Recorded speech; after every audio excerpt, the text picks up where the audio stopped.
ಚಿತ್ರದುರ್ಗದಲ್ಲಿ DJ permission ಕೊಟ್ಟಿದ್ದಾರೆ. DJ ಬೇಕಂತ ದಾವಣಗೆರೆ ಜನತೆ ಕೇಳ್ತಾ ಇದ್ದಾರೆ.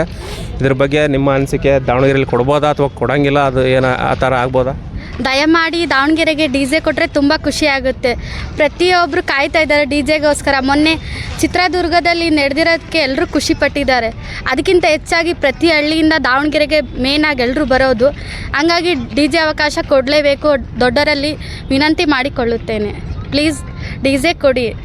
ನಮ್ಮ ಫ್ರೆಂಡ್ಸು, ಪ್ರತಿಯೊಬ್ಬರು ಹಳ್ಳಿಯಿಂದ ಹುಡುಗಿರು ಪ್ರತಿಯೊಬ್ಬರು ವರ್ಷಕ್ಕೊಂದ್ಸರಿ ತುಂಬ ಖುಷಿ ಪಡೋ ದಿನ ಇದು. ಒಂದಕ್ಕಾದರೂ DJ ಕೊಡಿ ಅಂತ ನಿಮ್ಮಲ್ಲಿ ವಿನಂತಿ ಮಾಡಿಕೊಳ್ಳುತ್ತೇನೆ. ಯಾಕಂದರೆ ಒಂದು ಕಡೆನೂ ಕೊಟ್ಟಿಲ್ಲ DJ ಪರ್ಮಿಷನ್ನು.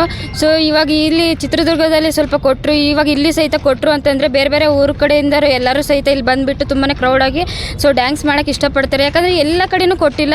ಇಲ್ಲಿ ಒಂದು ಕಡೆ ಏನಾದರೂ ಇವಾಗ ಕೊಟ್ಟರೆ ನಮಗೂ ಸಹಿತ ಅನುಕೂಲ ಆಗುತ್ತೆ. ಯಾಕಂದರೆ ಬೇರೆ ಕಡೆ ಎಲ್ಲೂ ಹೋಗಿಲ್ಲ ಇವಾಗ. ಯಾಕಂದರೆ ನಾವು ವರ್ಷದಿಂದ ಕಾಯ್ತಿರ್ತೀವಿ. ಯಾಕಂದ್ರೆ ಗಣೇಶ ಹಬ್ಬ ಬರುತ್ತೆ, ಗಣೇಶ ಹಬ್ಬ ಬಂದ ತಕ್ಷಣ ಸೊ ಫುಲ್ ಎಲ್ಲ ಎಂಜಾಯ್ಮೆಂಟ್ ಇರುತ್ತೆ ಅಂತ ಹೇಳ್ಬಿಟ್ಟು ಇವಾಗ ಅದೆಲ್ಲ ಕೊಟ್ಟ ಅಂದ ತಕ್ಷಣ ಎಲ್ಲರೂ ಫ್ರೆಂಡ್ಸ್ ಆಗಿರಲಿ ಪ್ರತಿಯೊಬ್ಬರು ಎಲ್ಲರೂ ಬಂದುಬಿಟ್ಟು ತುಂಬಾ ಎಂಜಾಯ್ಮೆಂಟ್ ಮಾಡ್ತಾರೆ. ಸೊ ಕೊಡಲಿ ಅಂತ ನಾವು ಆಶಿಸ್ತೀವಿ. ತುಂಬ ಧನ್ಯವಾದಗಳು ಮೇಡಮ್. ಇದು 8ನೇ ಸರಿ ದಾವಣಗೆರೆಯಲ್ಲಿ ಹಿಂದೂ ಮಹಾಸಭಾ ಗಣಪತಿ ವರ್ಷ ಒಂದೊಂದು ವಿಶೇಷತೆ ಇರುತ್ತೆ. ಈ ಸತಿ ಬದ್ರಿನಾಥ ಟೆಂಪಲ್ ಮಾಡಿದ್ದಾರೆ, ವರ್ಷ ಒಂದೊಂದು ಥರ ಟೆಂಪಲ್ಗಳನ್ನ ಮಾಡ್ತಾ ಇದ್ದಾರೆ. ಇದನ್ನ ನೋಡಿ ನಿಮಗೆ ಏನು ಅನಿಸ್ತಾ ಇದೆ? ತುಂಬ ಖುಷಿ ಆಗುತ್ತೆ. ನಮ್ಮ ದಾವಣಗೆರೆಯಲ್ಲಿ ಈ ಥರ ಎಲ್ಲ ನಡೆಯೋದು ನೋಡಿ ತುಂಬ ಖುಷಿ ಆಗುತ್ತೆ. ಎಲ್ಲದಕ್ಕಿಂತ ಹೆಚ್ಚಾಗಿ ಖುಷಿ ಆಗುತ್ತೆ ದಾವಣಗೆರೆ. ಹೋದ ವರ್ಷ ಕೇದಾರ್ನಾಥಿಂದು ಆಗಿತ್ತು ನೋಡಿ, ಎಲ್ಲರೂ ಖುಷಿಯಿಂದ ಡ್ಯಾನ್ಸ್ ಮಾಡ್ತಾರೆ. ದಾವಣಗೆರೆ ಅಂತ ಒಂದೇ ಅಲ್ಲ, ಸೊ ಬೇರೆ ಬೇರೆ ಊರ ಕಡೆಯಿಂದನೂ ಬರ್ತಾರೆ. ಸೊ ಅನ್ನ ಸಂದರ್ಪಣೆ ಇರುತ್ತೆ, ನಾಳೆ ಇರುತ್ತೆ. ಇವಾಗ 16ನೇ ತಾರೀಕು ಅನ್ನ ಸಂದರ್ಪಣೆ ಇದೆ. ಸೊ 20ನೇ ತಾರೀಕು ವಿಸರ್ಜನೆ ಇದೆ. ಒಂದು ಊರಿಂದ ಅಂತ ಅಲ್ಲ, ಎಲ್ಲ ಊರಿಂದನೂ ಬಂದಿರ್ತಾರೆ. ಯಾಕಂದರೆ ಗಣೇಶ ಆಗಿರಲಿ, ಮತ್ತು ನೈಟು ನೋಡಬೇಕಾದ್ರೆ ಎಕ್ಸಿಬಿಷನ್ ಇದ್ದಾಡ್ದು ಒಳಗೆ ಒಂದು ಕತೆ ರೂಪದಲ್ಲಿ ಎಲ್ಲ ಇಟ್ಟಿರ್ತಾರೆ. ಸೊ ಅದನ್ನೆಲ್ಲ ಪ್ರದರ್ಶನ ಮಾಡೋಕ್ಕೋಸ್ಕರನೇ ಸೊ ಕ್ಯೂ ಹಚ್ಚಿರ್ತಾರೆ ಎಲ್ಲ ಜನಗಳು. ತುಂಬಾ ಚೆನ್ನಾಗಿರ್ತೈತೆ, ಅಂದರೆ ಖುಷಿ ಆಗ್ತೈತೆ. ಯಾಕಂದರೆ ನಮ್ಮೂರು ಅಂತ ಹೇಳ್ಕೊಳಕ್ಕೆ ಹೆಮ್ಮೆ ಆಗ್ತೈತೆ. ದಾವಣಗೆರೆ ಇವಾಗ ಚಿತ್ರದುರ್ಗದ ಮೊನ್ನೆ ಆಯಿತು, ಸೊ ಅಲ್ಲಿ ತುಂಬಾ ಕ್ರೌಡ್ ಆಗಿತ್ತು. ಇವಾಗ ಅದಾದ ತಕ್ಷಣ ಇವಾಗ ಶನಿವಾರ ಇಲ್ಲಿಗೆ ಬರ್ತಾರೆ. ಸೊ ತುಂಬಾ ಕ್ರೌಡ್ ಇರ್ತೈತಲ್ಲ, ದಾವಣಗೆರೆನೂ ನೋಡ್ಬೋದು. ತುಂಬ ಅಂದರೆ ತುಂಬಾ ಖುಷಿ ಆಗ್ತೈತೆ. ಆಮೇಲೆ ತುಂಬ ಜನ ಸೇರ್ತಾರೆ ಇದು ವಿಸರ್ಜನೆ ಕಾರ್ಯಕ್ರಮದಲ್ಲಿ. ಅದರ ಬಗ್ಗೆ ನಿಮ್ಮ ಅನಿಸಿಕೆ? ಎಲ್ಲರಿಗೂ ತುಂಬ ಖುಷಿ ಪಡ್ತಾರೆ ಇದರಿಂದ ಅಂತ ಹೇಳ್ಬೇಕು. ಹೇಳಿ. ತುಂಬ ಧನ್ಯವಾದ. ಅಂದರೆ ಏನು DJ ಪರ್ಮಿಷನ್ ಇಲ್ಲ ಅಂತಂದು ಒಂದಕ್ಕೋಸ್ಕರ ಇದು ಮಾಡ್ತಿದ್ದಾರೆ ಅಷ್ಟೇ. ಬಟ್ ಅದು DJ ಪರ್ಮಿಷನ್ ಇಲ್ಲ ಅಂತ ಅಂದರೆ ಅವರು ಒಂದು ರೀತಿಲಿ ಇದನ್ನು ಮಾಡಿರೋದು ಸಹಿತ ಅವ್ರಿಗೆ. ಯಾಕಂದರೆ ಕಲಾವಿದರು ಮುಚ್ಚೋಗಿದ್ದಾರೆ. ಸೊ ಅದರಿಂದ ಇನ್ನು ಹೊರಗೆ ಬರಲಿ ಅಂತ ಹೇಳ್ಬಿಟ್ಟು ಇದು ಮಾಡಿದ್ದಾರೆ ಹೊರತು ಮತ್ತು ಅದರಿಂದ ಹೇಳ್ಬಿಟ್ಟು DJ ಪರ್ಮಿಷನ್ ಕೊಡಲೇಬಾರ್ದು ಅಂತೇನಿಲ್ಲ. ಯಾಕಂದರೆ ಕಲಾವಿದರು ಮುಚ್ಚೋಗಿರೋದ್ರಿಂದ ಅವ್ರಿಗೂ ಸಹಿತ ಏನೋ ಒಂದು ಇದನ್ನೇ ಆಗ್ತಿಲ್ಲ. ಯಾಕಂದರೆ ಅವರು ಸ್ವಲ್ಪ ಬೆಳೀಲಿ, ಅವರಿಂದನೂ ಸ್ವಲ್ಪ. ಹಿಂದೂ ಮಹಾಸಭಾ ಗಣಪತಿ ನೋಡಿ ನಿಮಗೆ ಏನಾಗ ಅನಿಸ್ತು? ಬದ್ರಿನಾಥ ಟೆಂಪಲ್ ಮಾಡಿದ್ದಾರೆ, ವರ್ಷ ಒಂದೊಂದು ಥರ ಟೆಂಪಲ್ಗಳು ಮಾಡ್ತಾ ಇದ್ದಾರೆ ಇವರು. ನೀವು ಎಲ್ಲಿಂದ ಬಂದಿರಾ? ನಾವು ಈಗ ಆಲ್ರೆಡಿ ಹೊನ್ನಾಳಿಯಿಂದ ಬಂದಿದ್ದೇವೆ, ಮಂಜು ಅಂತಂದು. ನಾವು ಪ್ರತಿ ಸಲನೂ ಹಿಂದೂ ಮಹಾಗಣಪತಿನ ನಮ್ಮ ದಾವಣಗೆರೆಯಲ್ಲಿ ಎಮ್ಮೆಯಿಂದ ವಿಸರ್ಜನೆ ಮಾಡ್ತಾರೆ ಮತ್ತು ಎಮ್ಮೆಯಿಂದ ಕೂರಿಸ್ತಾರೆ.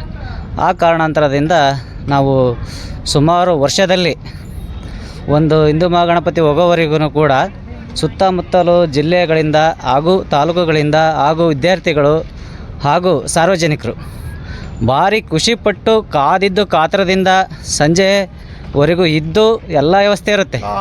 ಸ್ನ್ಯಾಕ್ ಇರುತ್ತೆ, ತಿಂಡಿ ವ್ಯವಸ್ಥೆ ಇರುತ್ತೆ.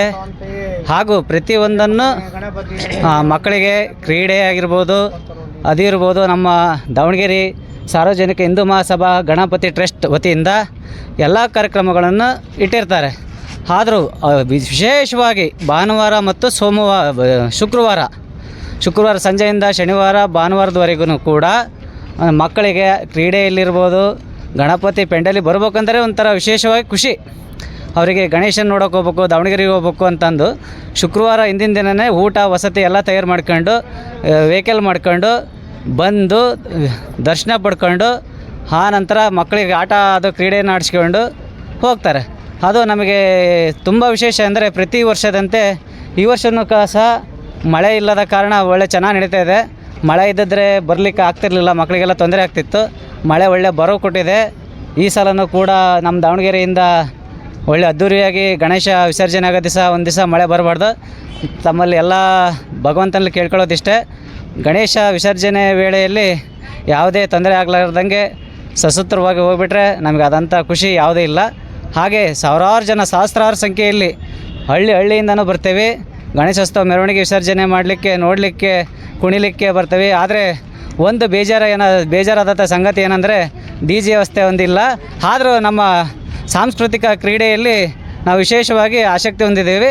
ಅದೇ ಥರ ಎಲ್ಲ ಪ್ರತಿಯೊಬ್ಬರು ಒಂದೊಂದು ಕ್ರೀಡೆಯನ್ನು ಕಲಿತು ಹಳ್ಳಿಯಿಂದ ಬಂದು ಸರ್, ಈಗ ಚಿತ್ರದುರ್ಗಲ್ಲೇ ಡಿ ಜೆ ಪರ್ಮಿಷನ್ ಕೊಟ್ಟಿದ್ದಾರೆ, ದಾವಣಗೆರೆಯಲ್ಲಿ ಬೇಕಂತ ಕೇಳ್ತಾ ಇದ್ದಾರೆ. ಶನಿವಾರ ದಿವಸ ವಿಸರ್ಜನೆ ಇದೆ, ಅದಕ್ಕೋಸ್ಕರ ಈಗ ಡಿ ಜೆ ಪರ್ಮಿಷನ್ ಬೇಕಂತ ಜನನೂ ಕೇಳ್ತಾ ಇದ್ದಾರೆ. ಅದ್ರ ಬಗ್ಗೆ ನಿಮ್ಮ ಅಭಿಪ್ರಾಯ? ಇಲ್ಲ ಸರ್, ಡಿ ಜೆ ಪರ್ಮಿಷನ್ನು ಈಗ ಎಲ್ಲ ಕಡೆ ಮಾಡ್ತಿದಾರಲ್ಲ. ತುಮಕೂರಲ್ಲಿ ಕೊಟ್ಟರು, ಆಮೇಲೆ ಕಡೆಗೆ ಈಗ ದುರ್ಗದಲ್ಲೂ ಕೊಟ್ಟಿದ್ದಾರೆ, ಇಲ್ಲೂ ಕೊಡಬೇಕು. ಈಗ ಏನಂತಂದ್ರೆ ಸಣ್ಣ ಪುಟ್ಟ ಗಣಪತಿಗಳಂತೂ ಯಾರಿಗೂ ಕೊಟ್ಟಿಲ್ಲ. ಈ ಹಿಂದೂ ಮಹಾಗಣಪತಿಗಾರ ಕೊಟ್ಟರೆ ಒಂದು ಸ್ವಲ್ಪ ಭಾಳ ಒಳ್ಳೇದಾಗುತ್ತೆ ಅಂತಂದೇಳಿ. ಆಮೇಲೆ ಕಡೆಗೆ ಇನ್ನೊಂದು ಏನಂತ ಅಂದರೆ, ಈಗ ಡಿ ಜೆ ಕಂಡೀಷನ್ ಮಾಡ್ತಾರೆ, ಆಮೇಲೆ ಕಡೆಗೆ ಹೋಗ್ತಾ ಗಣಪತಿನೇ ಇಡಬೇಡ್ರೆ ಅಂತಂದು ಅಂದ್ಬಿಡ್ತಾರೆ. ಹೌದ್ರಾ? ಈಗ ನಮಗೆ ಯಾಕೆ ಇಷ್ಟೊಂದು ಕಂಡೀಷನ್ಗಳು, ರೂಲ್ಸು, ರೆಗ್ಯುಲೇಷನ್ಗಳು ನಮ್ಮ ಹಿಂದೂ ಧರ್ಮದ ಏನೋ ಹಬ್ಬಗಳು ಬಂದಾಗೆ ಯಾಕೆ ಹಿಂಗೆ ಅನ್ನೋದೊಂದು ಭಾಳ ಒಂದು ಸಿಚುವೇಶನ್ ಸಮಸ್ಯೆ ಅನ್ನೋದಕ್ಕಿಂತ ನಾವೇ ಅನುಭವಿಸ್ಬೇಕಾ? ಬೇರೆ ಧರ್ಮಗಳವ್ರು ಯಾರು ಅನುಭವಿಸಂಗಿಲ್ಲ. ಅದೊಂದು ಡಿ ಜೆಗಂತೂ ಪರ್ಮಿಷನ್ ಬೇಕೇ ಬೇಕು. ಯಾರ್ಯಾರು ಇದಿರಪ್ಪ ಎಲ್ಲರಿಗೂ ಡಿ ಜೆ ಪರ್ಮಿಷನ್ ಬೇಕೇ ಬೇಕು. ಅದಂತೂ ನಡೆಸ್ಕೊಟ್ರೆ ಒಳ್ಳೇದಾಗುತ್ತೆ. ಯಾಕಂದರೆ ಡಿ ಜೆ ಇದ್ರೇ ಪಾಪ ಜನಗಳಿಗೆ ತುಂಬ ಖುಷಿ. ಎಲ್ಲ ಹಳ್ಳಿ ಕಡೆಯಿಂದನೂ ಬರ್ತಾರೆ. ಲಾಸ್ಟ್ ಇಯರ್ ನೋಡಿದೆ ನಾನು, ಇಲ್ಲಿ ತುಂಬ ಜನ ಸೇರಿದ್ರು. ಡಿ ಜೆ ಇಲ್ಲ ಅಂತ ಅಂದ್ರೆ ಅಷ್ಟೊಂದು ಜನಗಳು ಸೇರೋದಿಲ್ಲ. ಯಾಕೆಂತಂದ್ರೆ ಈಗ ಇಲ್ಲರೇ ನಾವೇ ಒಂದು 10-15 ಜನ ಒಯ್ದು ಮಾಡ್ಬೇಕಾಗತ್ತೆ. ಹಂಗಾಗುತ್ತೆ ಪರಿಸ್ಥಿತಿ. ಸ್ವಲ್ಪ ಗ್ರ್ಯಾಂಡಾಗಿ ನಡಿಬೇಕು ಅಂತ ಅಂದರೆ ಸ್ವಲ್ಪ ಡಿ ಜೆ ಪರ್ಮಿಷನ್ ಕೊಟ್ಟರೆ ಚೆನ್ನಾಗಿರುತ್ತೆ. ತುಂಬ ಧನ್ಯವಾದಗಳು. ಸಿಂಚನ ಟಿ ವಿ ಸಬ್ಸ್ಕ್ರೈಬ್ ಮಾಡಿ ಎಲ್ಲ. Thank you sir. Thank you.